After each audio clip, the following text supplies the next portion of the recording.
आहे हे जास्त महत्वाचं.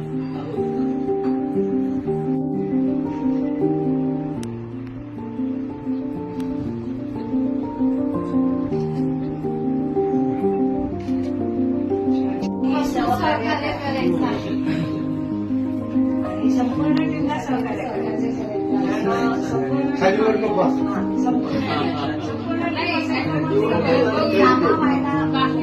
करू शकतो आपण काम, पण संपूर्ण त्याचा आता अहवाल दिलाय तो वाचल्यावर अजून लक्षात येते म्हणजे काय काय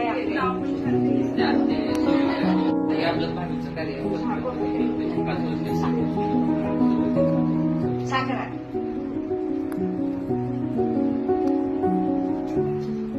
आम्ही खुश आहे.